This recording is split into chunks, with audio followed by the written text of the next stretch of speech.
یوم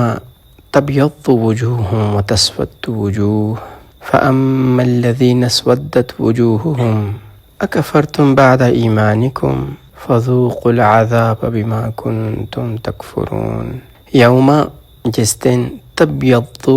سفید ہوں گے، روشن ہوں گے، وجوہ، بعض چہرے، وتسود، اور اندھیرے ہوں گے، تاریک ہوں گے، وجوہ، کچھ چہرے۔ فاما، پس جو، الذین، لوگ، فاما الذین اسودت، سیاہ ہوئے، وجوہہم، ان کے چہرے، اکفرتم، کیا تم نے کفر کیا، بعد ایمانکم، اپنے، تمہارے ایمان لانے کے بعد، اپنے ایمان لانے کے بعد، فذوقوا، تو چکھو، العذاب، عذاب، بما کنتم، کیونکہ تم تھے، تکفرون، کفر کرتے۔ جس دن کچھ چہرے بہت روشن اور تابناک ہوں گے اور کچھ چہروں پہ تاریکی چھائی ہوگی، سیاہی چھائی ہوگی، تو جن لوگوں کے چہرے سیاہ ہوں گے ان سے پوچھا جائے گا کیا تم اپنے ایمان کے لانے کے بعد کفر میں لوٹ گئے تھے؟ تو اب عذاب کا مزہ چکھو اس کفر کے باعث جو تم کرتے رہے۔ پچھلی ایک آیت کے ساتھ اگر آپ اس کا کہیں، ایک اس سے ہم دیکھیں، یا ایھا الذین آمنوا ان تطیعوا فریقا من الذین اوتوا الکتاب یردوکم بعد ایمانکم کافرین۔ اے وہ لوگو جو ایمان لائے ہو، اگر تم ان اہل کتاب کے ایک گروہ کی بات مان لوگے تو یہ تم کو تمہارے ایمان کے بعد پھر کفر کی حالت میں لوٹا دیں گے۔ تو یہاں پہ ان لوگوں کا ذکر ہو رہا ہے جنہوں نے کسی کی باتوں میں آ کے دنیا کے فائدے کے لیے، کسی منفعت کے لیے، یا اپنی کسی آسانی کے لیے، اپنی کسی دنیاوی خواہش کے لیے جو ہے وہ کفر اختیار کر لیا ایمان کے بعد۔ تو اللہ جل شان ان کو بتاتے ہیں یوم تبیض وجوہ،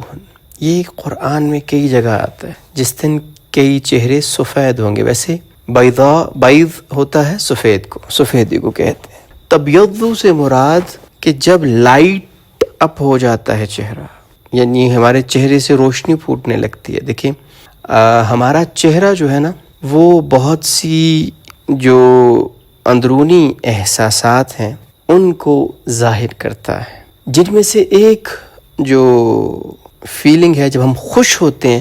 تو ہمارا چہرہ کھل اٹھتا ہے، یعنی اس کا چہرہ کھل اٹھا، یا انسان کے چہرے پہ نا ایک رنگ آنا سٹارٹ ہو جاتے ہیں۔ تو وہ لوگ جن سے اللہ راضی ہوں گے، ایک کچھ مفسرین نے یہ کہا کہ ان پہ اللہ جل شانہ کی رحمت کا نزول ہوگا جس سے ان کے چہرے روشن ہو جائیں گے، اور ایک یہ کہ جب وہ دیکھیں گے کہ ہمیں کامیابی کا سرٹیفکیٹ مل گیا ہے، ہمیں کامیابی مل رہی ہے، ہماری جو اچھی جو کوئی اچھائیاں تھیں، جو نیکیاں تھیں، ان کو اپریشیٹ کیا جا رہا ہے، ان کو ایکنالج کیا جا رہا ہے، ان کو مانا جا رہا ہے، تو ان کا چہرہ جو ہے وہ مطلب کھل اٹھے گا، یا ان کے چہروں پہ نور ہوگا، خوبصورتی ہوگی۔ جس طرح سورہ اعراف میں غالباً کہ جو مومنین ہوں گے ان کا نور ان کے آگے اور پیچھے چلتا ہوگا، جس کی روشنی میں وہ چل رہے ہوں گے، ان کو راستہ نظر آ رہا ہوگا۔ اور اللہ کے نبی صلی اللہ علیہ وسلم نے فرمایا کہ قیامت کے دن میں اپنی امت کو ان اعضاء سے جو وضو میں دھوئے جاتے ہیں ان سے پہچان لوں گا کہ وہ چمک رہے ہوں گے، روشن ہوں گے، چہرہ، ہاتھ، پاؤں، یہ چیزیں روشن ہوگی، پتہ چل جائے گا ہاں یار یہ مسلمان ہے اور یہ مسلمان نہیں ہے۔ تو جو وضو ہی نہیں کرتا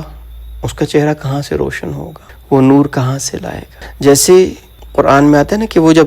منافقین اور کفار پوچھیں گے مسلمانوں سے جن کا نور ان کے آگے اور پیچھے ہوگا، تو کہیں گے تھوڑے سے اپنی روشنی میں سے ہمیں بھی دے دو تاکہ ہم بھی دیکھیں۔ تو وہ کہیں گے کہ یہ تو پیچھے سے ملتا ہے، یعنی پہلے پرانا جو ہے وہ ہے۔ تو پرانے سے اکثر مفسرین نے مراد کیا کہ یہ تو جو ہے وہ دنیا سے ہم لے کے آئے ہیں، یعنی دنیا کے اعمال ایسے کی۔ یوم تبیض وجوہ، ان کے چہرے روشن ہوں گے، کھلے ہوں گے، وتسود وجوہ، اور ایسے چہرے جو جن پہ تاریکی چھائی ہوگی۔ جب ہمیں ڈر ہوتا ہے، جب ہم کوئی چیز گلٹی ہوتے ہیں تو وہ اس کا ڈر ہمارے چہروں پہ آ جاتا ہے، اگر کوئی بندہ نقل کر رہا ہے اور ٹیچر دیکھ رہا ہے تو اس کے چہرے پہ، جیسے ہم کہتے ہیں نا، چہرے پہ ہوائیاں اڑنی شروع ہو گئیں، یا کسی چھوٹے بچوں میں یہ ہوتا ہے کہ انہوں نے اگر کوئی غلط کام کیا تو آپ نے ان سے پوچھا تو فوراً ان کے چہرے کا رنگ تبدیل ہو جاتا ہے، وہ بوکھلا جاتے ہیں۔ تو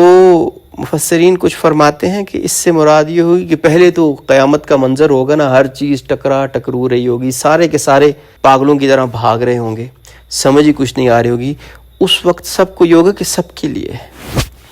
پھر جب آہستہ آہستہ اپنے پیٹی بند لوگوں کا، اپنے ساتھ والوں کا حشر دیکھیں گے، اور پھر جب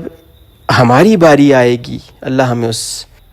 سختی سے اور اس ناکامی سے محفوظ رکھیں کہ جب ہماری باری آئے گی اور ہمارا اعمال نامہ کھولا جائے گا تو پہلے سے ہی ہمیں تو پتہ ہے دنیا میں ہم کیا کر کے آئے ہیں، تو پہلے ہی چہرے کے اوپر ہوائیاں اڑنی شروع ہو جائیں گی، اور فرشتے کہیں گے ہاں جی یہ آپ نے یہ کام کیا تھا، یا اللہ سے پوچھیں گے ہاں بندے یہ بتا کہ یہ کام کیا تھا تم نے، اچھا تو یہ والا اور یہ والا، تو اس وقت چہرہ جو ہے نا وہ سیاہ سے سیاہ تر ہوتا چلا جائے۔ تو کچھ مفسرین فرماتے ہیں کہ یہ اس کی وجہ سے اس کی طرف نشانی ہو، تسود وجوہ۔ اور آخری صورتوں میں، خاص طور پہ مکی صورتوں میں اس کا بہت زیادہ ذکر ہے۔ دائیں ہاتھ والے، بائیں ہاتھ والے جن کے چہرے روشن ہیں، یومئذ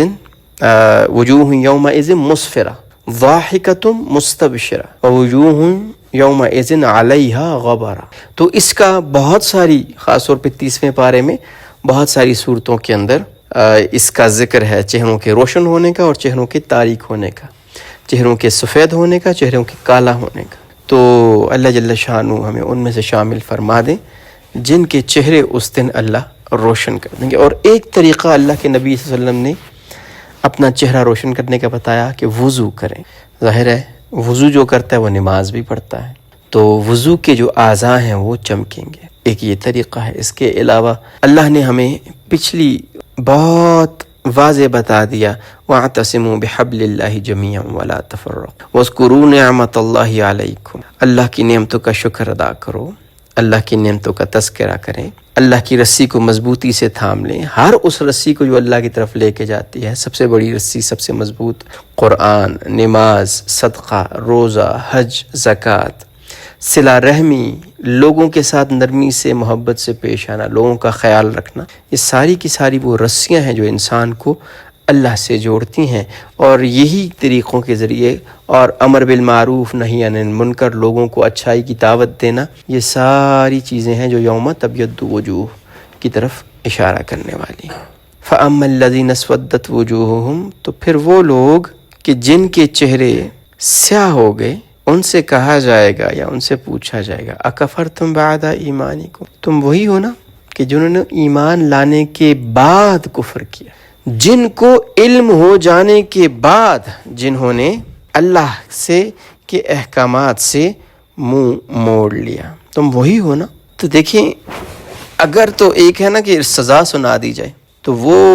بھی ایک بڑی پریشانی کی بات ہوتی، لیکن اگر ہمیں یہ کہا جائے کہ تم وہی ہو نا جس نے پہلے یہ کیا تھا، یا کوئی ایک مجرم ہو پہلے جو کہیں پکڑا گیا ہو، یا اس طرح کا کوئی سین ہو، تو وہ اس طرح کی اگر بات کوئی ہو جائے تو وہ کہے کہ